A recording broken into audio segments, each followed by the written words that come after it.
then. Senior Rotax heat number 3, B versus C, is coming up very shortly. I can see the fantastic ambulance crew heading off of the circuit down at the first corner, which leads me to believe positive things about the drivers. Hopefully they're all okay, and hopefully we're back under racing very shortly. But the next race you will see out on circuit is the Senior Rotaxes. Let's take you through the grid then. Brandon Klein-Nagelfort and Jack Lilly will line up on the front row of the grid, with Archie Walker and Reg Hayward on row 2. Louis Weaver and Lucas Ellingham are there on row number 3, with row 4 seeing Tyler Harris and Ethan Ling. Gustav Uzakos and Spencer Braun round out the top 10, with Jack Collins and Jack Gillingham there on row number 6. Row 7 has Philip Rawson and Ben Ballou, then it's William Pemble and Zaki Hussain on row 8. Row 9 sees Alex Duncan and Lewis Wild, and then rounding out the top 20 there on row 10 are Ralph Youngling and Mac McFarquhar. Piotr Jurovic and Joseph Gethin are there on row 11, with William Young and Daniel Archer on row 12. Row 13 has Dylan Norris and Mac McGilvery, then it's Dalton Norris, Ryan Hedge, Molly Griffiths and Ronnie Bradley rounding out the top 30, with Lucas Theo and Robert Harrison, your 32 runners in this Senior Rotax heat number 3. So a bit of sweeping action we can see, and I think that's maybe because something has been dropped. It looks like maybe a bit of fluid or probably oil on the circuit. So it's good to get that cleared away, just so the drivers aren't slipping about. But even though it's off the racing line, it's always nice to know that if you're going to come across a nice clean surface, even though it does take a while to kind of get in. Exactly, yeah. Well, obviously, karts aren't usually meant to be upside down, so understandable that maybe it leaked a few fluids it wasn't supposed to. But yeah, good to see the marshalling team straight on that one, getting it sorted and meaning as safe as possible conditions out there for the drivers to contend with on the next race. But here we look to the dummy grid then, with the Senior Rotax drivers all ready and raring to go, just starting to get back in their karts before they get the green light and they're able to leave the pits. But it also gives us a nice little view of the Whilton Mill Bistro and Bar. Of course, the small building you see on the left-hand side of your screen used to be the main building here at Whilton Mill. But that quite a few years ago now to be fair, changed, and that amazing main clubhouse building was built at Whilton Mill, serving some fantastic lunch options and breakfast options, and also, I will say, a very, very nice pint as well. But that's got to be left until after the racing is all done at the end of the day. However, seniors won't be having to wait too long for themselves to get out on circuit. And again, it's similarly to what we saw with the juniors earlier on. A large amount of entries here for the Senior Rotaxes, and that then means that we have these groups to contend with. And we will have seen one of the groups out on circuit already today for their heat number 2, and that was A versus C in heat number 2. This one is going to be B versus C. So the C category of drivers, the group that has been formed for this weekend, that has been marked C. We've seen them all out today, but this is the first time that we've encountered the drivers in the B group for today. But of course, in that C race earlier on, we had quite a number of drivers getting into some close battles. Jack Lilly, of course, being one of those. He had to settle for 3rd place, was up in the lead at one point in heat number 2, but wasn't quite able to bring it home. Had to settle for 3rd. Another one of those, Reg Hayward, in 5th place in heat number 1. He'll be starting in 4th for this one, so definitely one to watch. But we've not yet seen Brandon Klein-Nagelfort out on track. He is a driver we know is very fast, and he's starting from exactly where you want to start on the grid, pole position. Yeah, you definitely want to be starting on pole position, but sometimes you might, sometimes you don't want to be starting there. Sometimes you might want to be starting 3rd or maybe even 4th. It's always good to be definitely on those front 2 rows. You can definitely maybe make something happen on those front 2 rows. But once again, the karts make their way around towards this final section of corners, and they'll cut through to where the old circuit used it to be, giving a little bit of air, I believe, into those radiators before heading off and on towards this race. This is going to be some really exciting stuff, John, and I'm really looking forward to this. Yeah, this should be good. Here we go then to the start-finish lights. We go and underway we are for Heat 3 in Senior Rotax. Big move to the inside there from the leaders as the rest of the field tries to get through. Nearly a spinner in the background there for the 91 of Robert Harrison. Then they storm up to Christmas Corner, though big off in the mid-pack. How did that driver not collect anyone as they go back through? One driver skips up and over their wheels, but how are they all still on the black stuff after those opening few corners? I'm not sure as two drivers come together there at Ashby. I think that saw them going straight on and off. Were they able to get it back on there? Just about getting it back on now as the yellow flags are out down in the second sector of the circuit. But what a start it's been for the middle of the pack. Archie Walker has had a good start, has nipped up from third into second place, but I do believe it is still the number 11 of Brandon Klein-Nagelvoort who's leading from that pole position on the grid.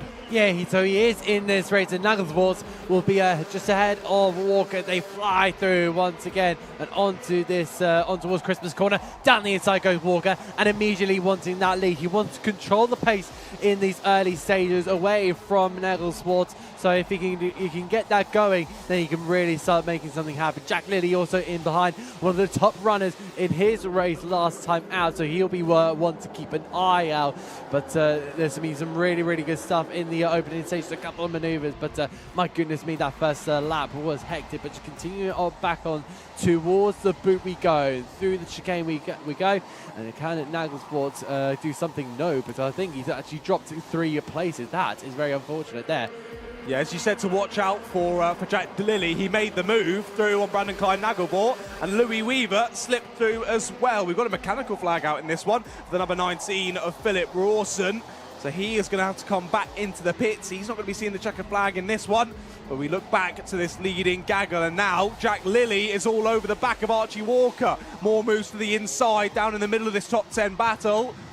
But we're all eyes on Lilly. He was wanting that win in heat number 1, wasn't quite able to get it, had to settle for third, as I mentioned earlier on. This time, it's on the plate for him. He's wanting this. He's all over the back of Archie Walker, heading through sector number 3. It's not going to happen this time around, but he's still got just over 5.5 minutes plus 1 lap to do it. Behind them, though, swap for third place again. Brandon Klein-Nagelvoort back to P3, has dragged Reg Hayward with him. As the driver they were battling, Louis Weaver's dropped a couple of places. Here's the change to the lead, though. Back down the inside, or to the lead for the first time in this race goes Jack Lilly. Really good stuff there from Lilly. He's just looking up the inside and made that move. It's an absolutely classic move here at Whilton Kart circuit. I think he's really in the groove now. But you can see there, that is the number 7 of Archie Walker. He's now going to be back on this, so he didn't quite get to control the pace as much as he'd like to. He's now going to get an idea of what is happening in front, well now of course in front of him. That was Reg Hayward, I think, just getting ahead of Nagelvoort in the number 11. So the 73 ahead of the number 11, and Lilly will just continue to pound away and just get at the laps here, do whatever he can to put that kart into a really good position. Stamping on the brakes, getting right on that red brake pedal. They fly their way through, in fact taking a bit of curb through Inkermans on towards Ashby, and just continue to apply the pressure is Archie Walker, and that's all he can do for the moment. I'm sure he'll take that lead in a couple of moments' time. Yellow flag is out in the middle of the circuit. Yeah, not sure why for. We'll try and keep an eye on what's going on there in the middle of the pack, and there we see why the 57 rejoining the circuit. Not ideal for Piotr Jurovic there. He rejoins the race slightly further down than he was when he started this past lap. 4 minutes left to go on the clock then for the Senior Rotax heat number 3. And Jack Lilly is under a bit of pressure there. Archie Walker had a good run on him up towards Christmas Corner, but thinking better of it potentially. Sticking behind and working together. There's still a bit of time left in this race, but watch out for Reg Hayward in third place now, right on the back of these two, and now that's the fastest lap of the race, a 45.75 for Reg, a whole tenth of a second quicker than Archie Walker, and a tenth and a half quicker than Jack Lilly. Still in the lead of this race then.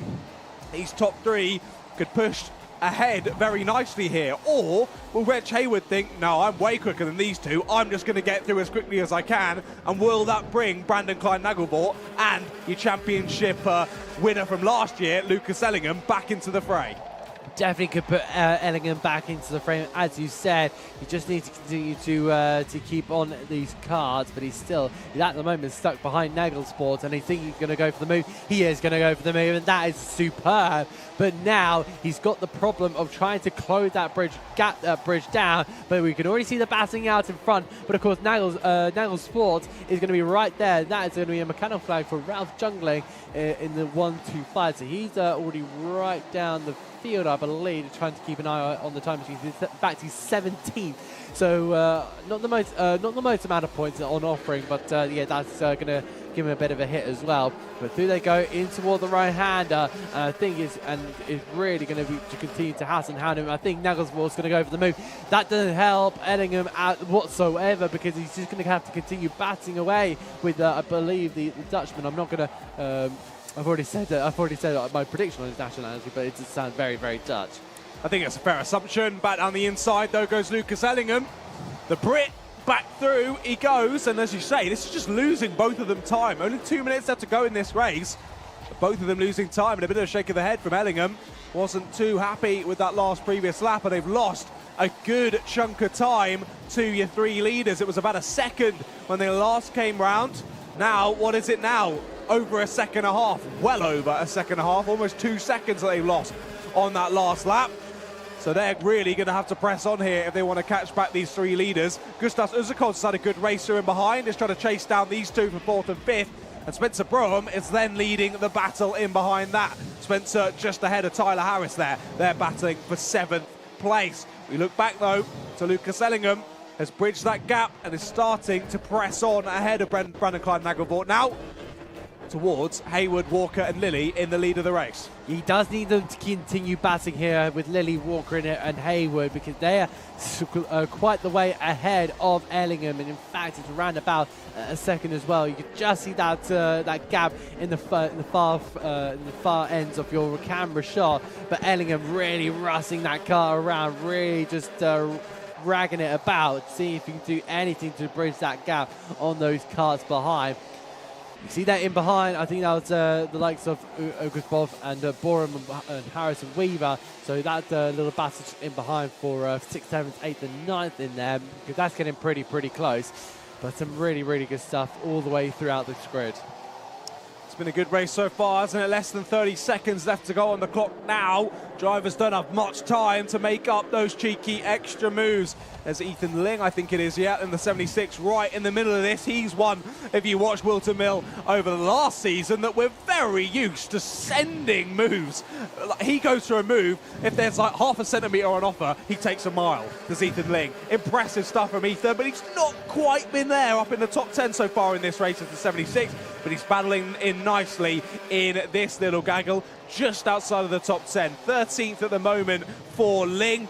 And the driver at the front of this train looks to be William Pemble in 11th place. So 11th place downwards this battle as the timer does hit 0. When Jack Lilly, your leader, comes around, as we do switch back to him, here is the 93. When he comes round, he'll see the final lap board. And we'll go on to the last lap then of the heats for senior Rotax. Their heat 3, B versus C. Final lap is underway.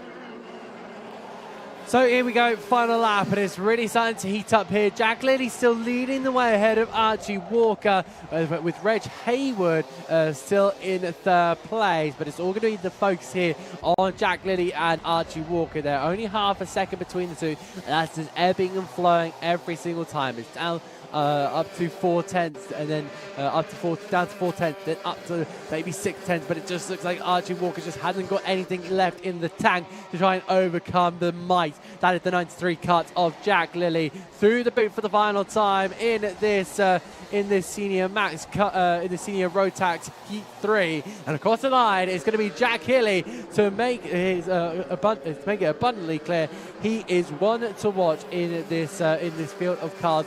Brilliant stuff there with Archie Walker, Reg Hayward. Lucas Ellingham will finish only about 4 seconds back from Lilly. So not the best race, but he was battling a lot there with Nagelsport in the P5 there. It was Uzdorf, Borup, Harris, Weaver, Baloo, rounding off that top 10. Really good stuff there, especially in that top 10 pack there. It was quite a passive race, I'd say. You think these guys would be a little bit more aggressive, more outgoing, but they kept content there in their battles. Yeah, I think it was.